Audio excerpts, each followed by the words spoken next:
Traditional come trendy லுக்ல ஒரு feeding dress வந்து customise பண்ணலாமா? இந்த ஆர்டர் வந்து எனக்கு பழனியிலேருந்து வந்த ஆர்டர். சாரி நல்லா royal blue with green colour காம்பினேஷன்ல இருந்துச்சு. இந்த கிரீன் கலர்ல இருக்கக்கூடிய பல்லு போர்ஷன் எடுத்து கோட் வந்து ரெடி பண்ண போறோம். லைனிங்க நல்லா அயர்ன் பண்ணிட்டு மார்க்கிங்க ஸ்டார்ட் பண்ணிட்டேன். இதில வந்து அவங்க கேட்டிருந்தது கோட் வந்து அட்டாச்சபிளா இருந்தா ஓகேன்னு சொல்லியிருந்தாங்க. ஸோ கோட் வந்து யோக் பார்ட்டோட அட்டாச் பண்ணி ரெடி பண்ணியிருக்கோம். அது மாரி கீழ வரக்கூடிய ஸ்கர்ட் போர்ஷன் வந்து களி மாடல்ல ரெடி பண்ணியிருக்கேன். இதில மொத்தம் 16 களி இருக்கு. அது மாரி கோட்டுமே நம்ம வந்து ஸ்கேலப்ல வந்து நான் ரெடி பண்ணியிருக்கேன். மேலேருந்து ஸ்கேலப் வரும். செஸ்ட் போர்ஷனோட அட்டாச் பண்ற மாரி.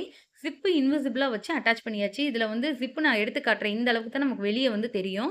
பாட்டம்ல வர லைனிங்குமே பேனல் கட் போட்டு நான் ரெடி பண்ணியிருக்கேன். அப்பதான் கீழ ஃப்ளேர் நல்லா இருக்குன்றதுக்காக.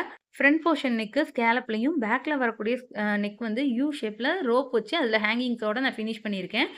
இதில வரக்கூடிய அந்த பாட்டம்ல இருக்க எல்லா பேனல்ஸையுமே நான் ஓவர்லாக் பண்ணி கன்சீல் பண்ணிட்டேன். அதே மாரி லைனிங்லயுமே நம்ம ஓவர்லாக்ல கன்சீல் பண்ணிட்டு பாட்டம் ரா எட்ஜ இந்த மாரி ஃபினிஷ் பண்ணியாச்சு. ஃபைனலா ட்ரெஸ் இந்த மாரி தான் இருந்துச்சு கஸ்டமைஸ் பண்ணதுக்கப்புறம். எந்த அளவுக்கு ஃப்ளேரோட பால் கவுன் மாரி இருக்குன்னு பாருங்க. அது மாரி ஃப்ரண்ட்லயுமே நம்ம ரோப்க்கு ஹேங்கிங் வச்சிருக்கோம். பேக்லயும் ஹேங்கிங் வச்சு ஃபினிஷ் பண்ணியிருக்கோம். கோட் வந்து அட்டாச்சபிள் தான். ஆனா அத வந்து இந்த மாரி ரிமூவ் பண்ணிக்கலாம். உள்ள வந்து இன்விசிபிள் ஜிப் குடுத்து ஃபினிஷ் பண்ணியிருக்கோம். வெளிய பார்த்தா இன்விசிபிள் ஜிப் இருக்கிறதே தெரியாது. அந்த அளவுக்கு நீட்டா ஃபினிஷ் பண்ணியிருக்கு. ஃப்ரண்ட் நெக் வந்து இந்த மாரி ஸ்கேலப் வந்து பெர்ஃபெக்ட்டா ஃபினிஷ் பண்ணியிருக்கோம். எப்பயுமே வெளியில இருக்கக்கூடிய ஃபினிஷிங் தான் காட்டுவாங்க. இந்த வீடியோல நம்ம உள்ள இருக்க ஃபினிஷிங்கையும் பார்க்கலாம்.